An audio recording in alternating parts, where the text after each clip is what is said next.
সড়ক জাম করবেন না ভাইরা। প্রত্যেক বছরগুলো জাম কমাবেন, কোনো বছরে জাম করবেন না। আর এক দিক দিয়ে জনসাধারণ বাইরে সড়কে হাঁটাচলা করবেন না। এভাবে দুর্ঘটনা দ্বারা আমরা দেশে দুর্ঘটনা চাই না, সড়ক দুর্ঘটনা বন্ধ করতে হবে। আসুন পথচারীরা ফুটপাত দিয়ে চলুন, যেখানে ফুটপাত নেই সেখানে ওভারব্রিজ দিয়ে চলুন, ফুটপাত দিয়ে চলুন। আমার জনসাধারণ বাইরা রাস্তার সাইডে হাঁটাচলা করবেন না। আমি দেখে এক মহিলা আর একটা ছেলে ওই রাস্তার সাইড দিয়ে হাঁটতে আছে, এগুলো বাইরা রাস্তার সাইডে হাঁটবেন না। এভাবে দুর্ঘটনা দাঁড়ায়। এই দুর্ঘটনা আমরা বাংলার বুকে আর চাই না, বাংলাদেশে অশান্তি চাই না। আমাদের দেশের কাজ করতে হবে বাইরা। দেশের যে পরিস্থিতি দাঁড়াইছিল, ইনশাল্লাহ আল্লাহর অসীম দয়াময় আমাদের দেশের কাজ করতে হবে। আসুন সকলে মিলে আমরা দেশের কাজ এগিয়ে নেই, একটি নতুন বাংলাদেশ।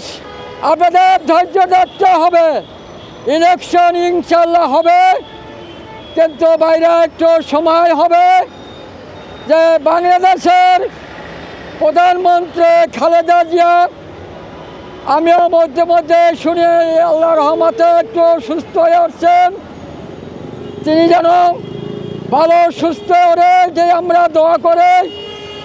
আর এক দিকটা যে আমাদের বাগেরহাট খানজাও দরবারে জিয়া রহমান জিয়ারত করছিল, আমরা বহু দূরে দাঁড়িয়ে দেখছি, এখন তো আমরা বুড়ো দূরে হয়ে গেছে। আপনারা দোয়া করবেন দেশের, যে দেশে যেন কোনো অশান্তি আর না দাঁড়ায়, দেশের কোনো পরিস্থিতি না দাঁড়ায়।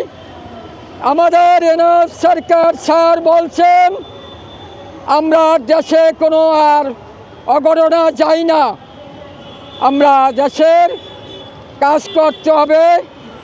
আসুন আমার কৃষক ভাইরা, আমাদের ফসল করতে হবে।